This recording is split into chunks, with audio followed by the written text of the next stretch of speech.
Anniversary బావా. Thank you. Happy wedding anniversary. Happy wedding anniversary. Thank you. Happy anniversary Madhav.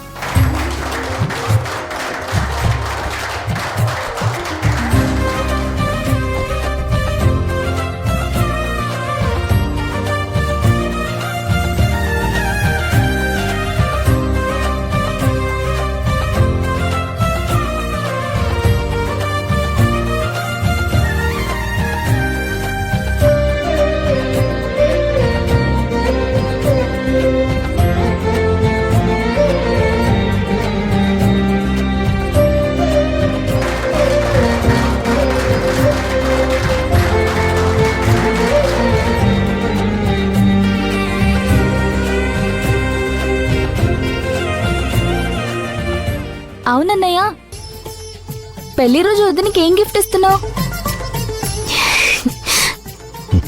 ఏం లేదు శౌర్య. చిన్నయ్య, మరి నువ్వు? భూమికి ఒక సర్ప్రైజ్ ఉంది.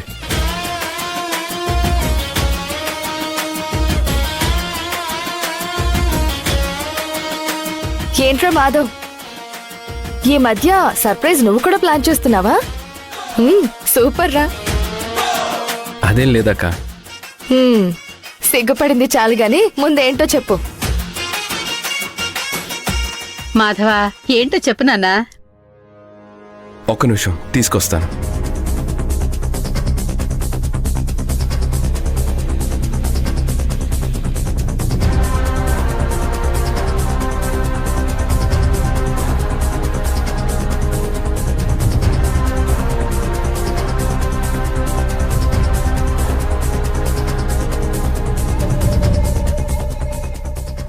భూమి, నువ్వు కళ్ళు మూసుకో.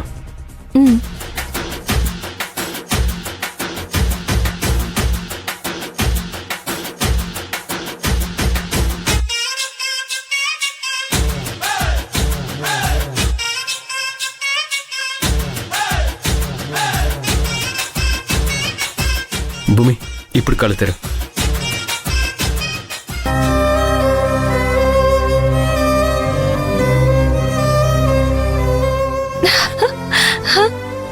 వావ్, చాలా బాగుందండి.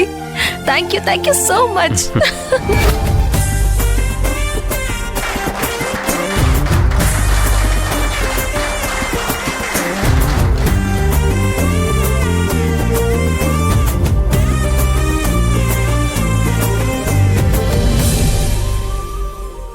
నాకు చాలా నచ్చింది తెలుసా. ఎందుకు బాగుండదు?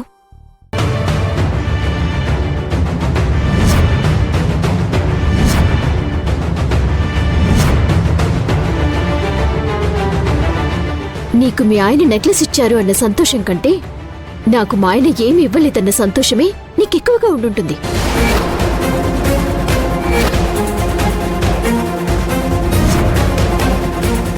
అలేఖ్య, ఏం మాట్లాడుతున్నావు? అవునండి, చూశారు కదా ఎంత పెద్ద నెక్లెస్, లక్షలు విలువ చేస్తుంది. అటువంటి నెక్లెస్ గిఫ్ట్గా ఇచ్చాడు. మీరేమైనా కనీసం 3 మల్లెపూలైనా ఇచ్చారు నాకు? వచ్చిన జనాలందరూ మాత్రం నేనిక్కడ ఏదో సుఖపడిపోతున్నట్టుగా అనుకుంటున్నారు.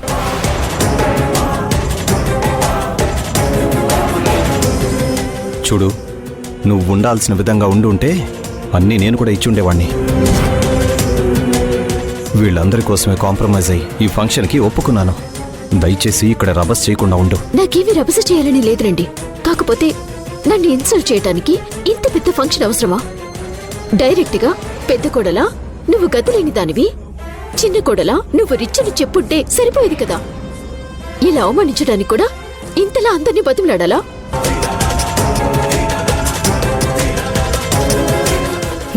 ఏం మాట్లాడుతున్నావా లెక్య?